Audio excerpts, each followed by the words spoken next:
जैसे कि आज हम पुराने नियम को क्यों पढ़ना चाहिए उसके बारे में देखेंगे। 2 दिन पहले किसी ने मुझसे ये पूछा था कि भैया पुराने नियम को हमको क्यों पढ़ना चाहिए।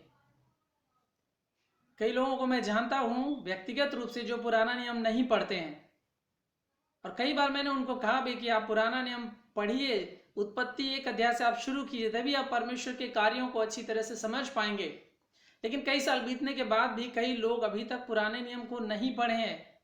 बहुत सारे लोग अपनी बाइबल को एक बार भी नहीं पढ़े हैं, और कई लोग तो समझते हैं कि पुराना नियम अनऑथोरिटेटिव है, इररिलेवेंट है, या वो परमेश्वर का वचन नहीं है क्योंकि हम नए नियम के विश्वासी हैं। आज का जो वचन है वो इसी पर आधारित है कि पुराना नियम हमें क्यों पढ़ना चाहिए। क्या पुराना नियम परमेश्वर का वचन है? तो उसके बारे में हम देखेंगे। दूसरा तीमुथियुस 3 अध्याय का 16 और 17 पद में बहुत क्लियर वचन है। उसमें लिखा है कि संपूर्ण पवित्र शास्त्र परमेश्वर की प्रेरणा से रचा गया है। संपूर्ण पवित्र शास्त्र, उत्पत्ति 1 अध्याय से लेकर प्रकाशित वाक्य के आखिरी अध्याय तक, संपूर्ण पवित्र शास्त्र परमेश्वर की प्रेरणा से रचा गया है। बाइबल जो है वो परमेश्वर और उसके कार्यों की एक संगठित और एकीकृत कहानी है। Bible is a unified story of God. Bible की जो कहानी है वो उत्पत्ति 1 अध्याय से शुरू होकर प्रकाशित वाक्य के आखिरी अध्याय में खत्म होती है।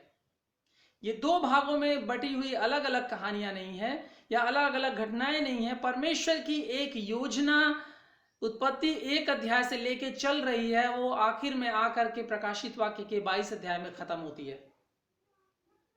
और इसीलिए इसको हमको अलग अलग करके नहीं देखना चाहिए। कम से कम 70% बाइबल का जो पोर्शन है वो पुराना नियम है। हमारे पास 66 किताबें हैं बाइबल में, जिसमें 39 किताबें पुराने नियम की हैं। इसीलिए हमको बहुत गौर से ध्यान देना पड़ेगा। कुछ बातें जो हैं जिनको आज हम देखेंगे, समझने की कोशिश करेंगे, और उसके आधार पे हम ये निर्णय लेंगे या डिसाइड करने की कोशिश करेंगे कि हमें बाइबल में पुराने नियम को क्यों पढ़ना चाहिए। सबसे पहली बात कि यीशु मसीह ने कहा मत्ती 5 अध्याय के 17 पद में, या ना समझो कि मैं भविष्यवक्ताओं की पुस्तकों का लोप करने आया हूं। लोप करने नहीं परंतु पूरा करने आया हूं। तो यीशु मसीह ने खुद कहा कि यह ना समझो कि मैं भविष्यवक्ताओं की किताबों का, भविष्यवक्ताओं ने जो कुछ कहा था, उन्होंने जो भी भविष्यवाणियां की थी, जो कुछ उन्होंने लिखा था, जो कुछ भी परमेश्वर ने उनको दिखाया था, उन्होंने लिखा था। प्रभु यीशु मसीह कहते हैं कि यह ना समझो कि मैं उनका लोप करने आया हूं। लोप करने नहीं परंतु मैं उनको पूरा करने के लिए आया हूं। प्रभु यीशु मसीह क्या दर्शाना चाहते हैं कि जो कुछ भी लिखा गया था वो सब कुछ मैं पूरा करने के लिए आया हूं।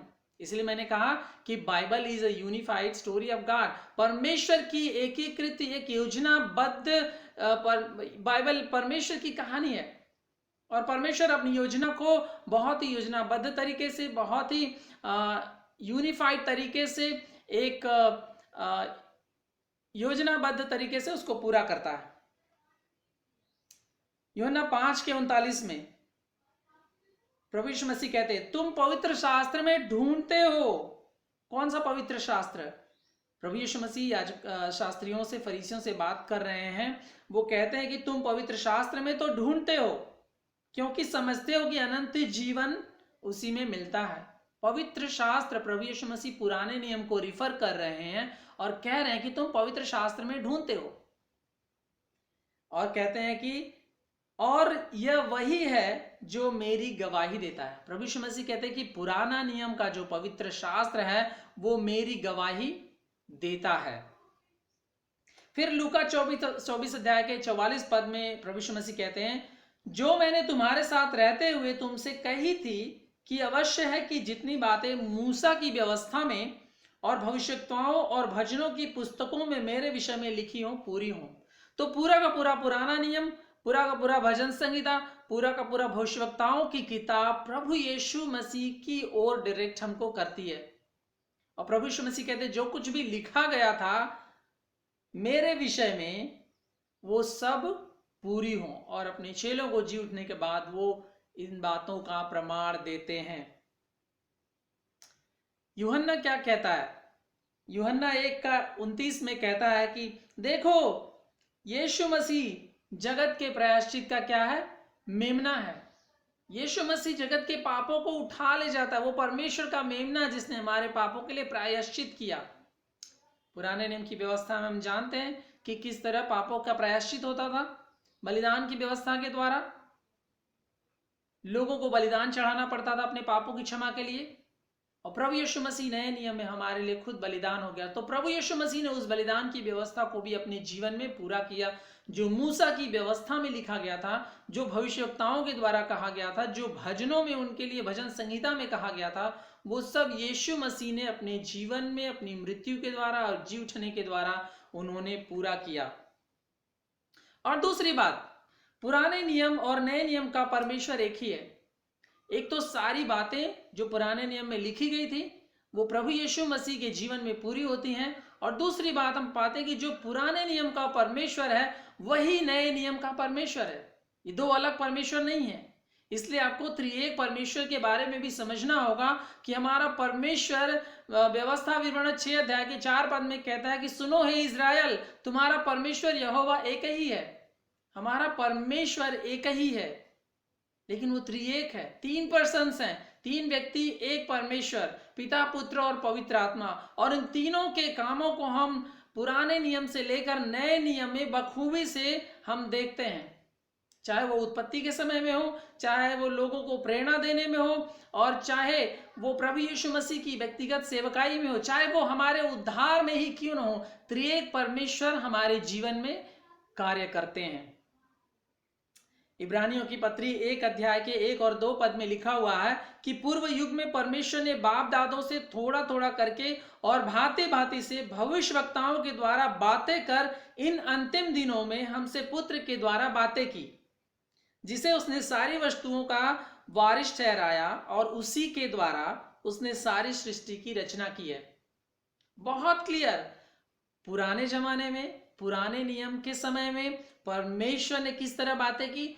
थोड़ा थोड़ा प्रकाशन दे करके अपने भविष्यवक्ताओं के द्वारा लोगों से प्रभु ने बातें की। लेकिन अंत के दिनों में परमेश्वर ने क्या किया? अपने पुत्र के द्वारा वही जो परमेश्वर की योजना है, परमेश्वर की जो व्यवस्था है, परमेश्वर की जो भविष्यवाणियां हैं, उनकी पूर्ति परमेश्वर ने अपने पुत्र के द्वारा अंत के दिनों में की है।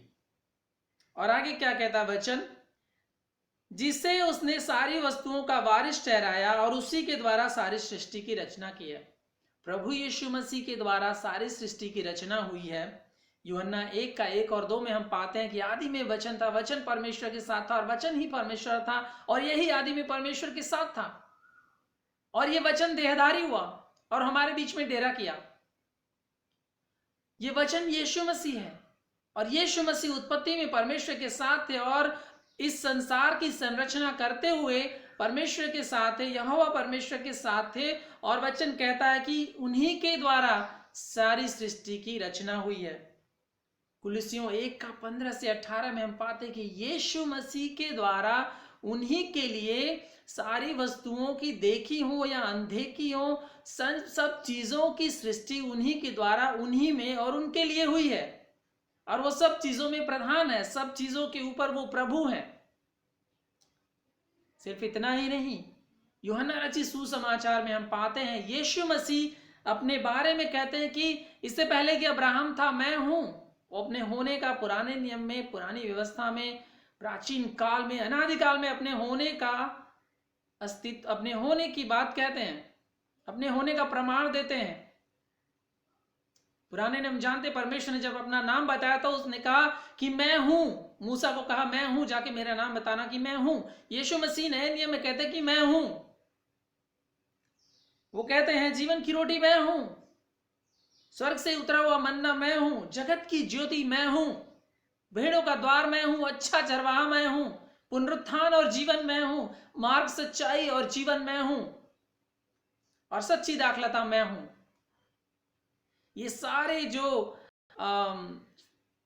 प्रभु यीशु मसीह ने ये बातें जो कही है, ये पुराने नियम से टोटली लिंक्ड है। पुराने नियम में परमेश्वर उनकी सच्ची दाखलता था, पुराने नियम में परमेश्वर उनका जीवन था, पुराने नियम में परमेश्वर उनका अच्छा चरवाहा था, पुराने नियम में परमेश्वर उनको मन्ना खिलाया, परमेश्वर ने उनको जिलाया, परमेश्वर उनको जीवन दिया। नए नियम में प्रभु यीशु मसीह इन सारी चीजों की पूर्ति अपने जीवन में, अपने मृत्यु के द्वारा, अपने जी उठने के द्वारा और अब भी हमारे साथ वो इन बातों की पूर्ति करते हैं।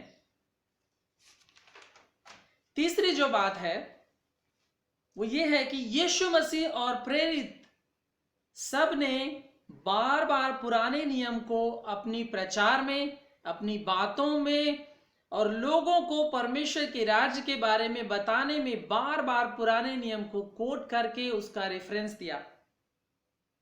प्रभु यीशु मसीह ने तो पुराने नियम को कम से कम 78 बार इस्तेमाल किया और पूरे नए नियम में कम से कम 283 रेफरेंसेस पुराने नियम से लिए गए हैं।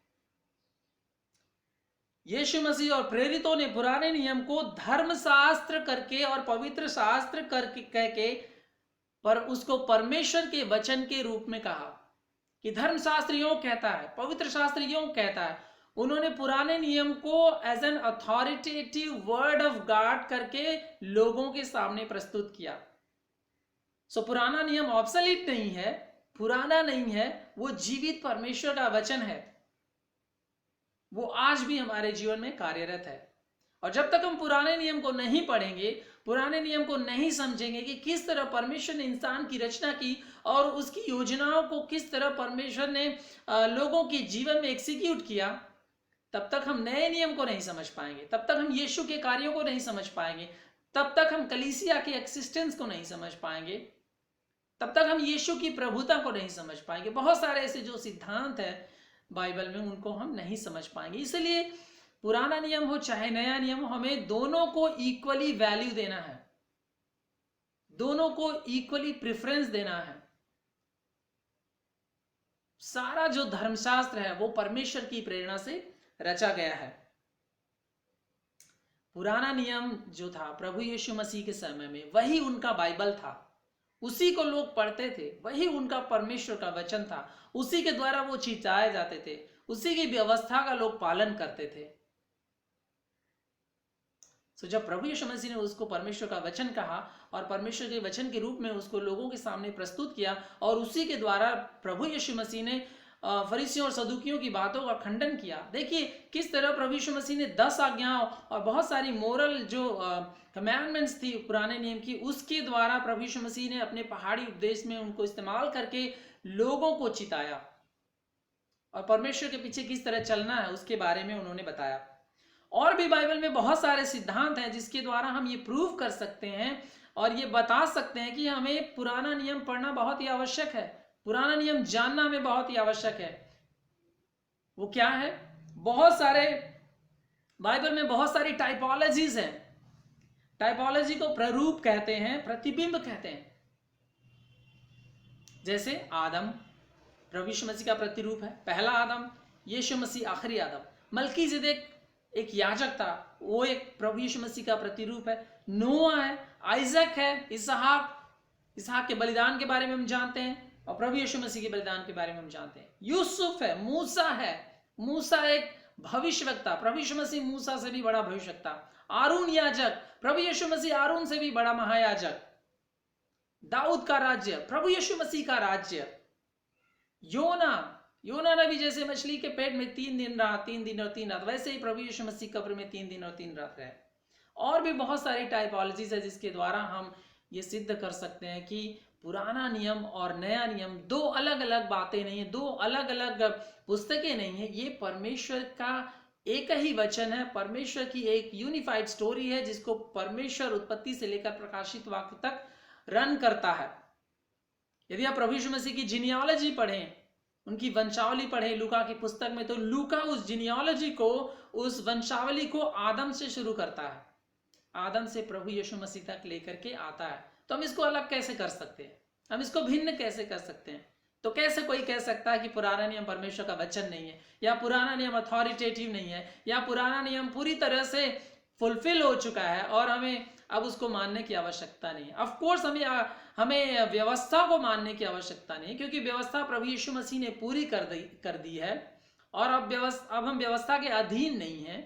लेकिन जो मोरल कमांडमेंट्स हैं, जो स्पिरिचुअल प्रिंसिपल्स हैं, सिद्धांत हैं जो आत्मिक, उसमें जो थियोलॉजिकल उसमें टीचिंग्स हैं, उसको हमें मानना आवश्यक है। वो हमारे जीवन में इक्वली एप्लीकेबल है। 3 बातें आज हमने बताया कि क्यों हमें पुराना नियम पढ़ने की आवश्यकता है। पहला, क्योंकि पूरा का पूरा पुराना नियम यीशु मसीह की ओर दर्शाता है, उन्हीं की ओर संकेत करता है, और सारा पुराना नियम का कहा हुआ भविष्यवाणी, सारी व्यवस्था, सारा जो भजन संहिता में भविष्यवाणियां हैं, वो सब प्रभु यीशु मसीह के जीवन में पूर्ण होती हैं। दूसरी बात, पुराने नियम और नए नियम का परमेश्वर एक ही है। तीसरी बात, यीशु मसीह और प्रेरितों ने बार बार पुराने नियम को धर्मशास्त्र, पवित्र शास्त्र और परमेश्वर के वचन के रूप में प्रस्तुत किया, और उन्होंने खुद पुराने नियम के वचनों को अपने प्रचार में, अपने सिद्धांतों में, अपनी बातों में और लोगों के प्रश्नों का जवाब देने में उसका इस्तेमाल किया। और परमेश्वर का वचन खुद कहता है कि संपूर्ण धर्मशास्त्र परमेश्वर की प्रेरणा से रचा गया है, जो हमें सिखाने, समझाने, चेतावनी देने में सक्षम है, इसलिए कि हर एक जन, परमेश्वर का जन, परमेश्वर के लिए सिद्ध हो जाए। सो हम क्यों ना उसको इस्तेमाल करें, हम क्यों ना उसके बारे में जाने। यदि परमेश्वर की पूरी योजना को समझना है, उद्धार की पूरी योजना को समझना है, अनंत जीवन की पूरी योजना को समझना है, परमेश्वर के गुणों को समझना है, परमेश्वर के नाम के बारे में समझना है, परमेश्वर के पूरे कामों के बारे में समझना है, तो हमें पूरी बाइबल पढ़ना आवश्यक है।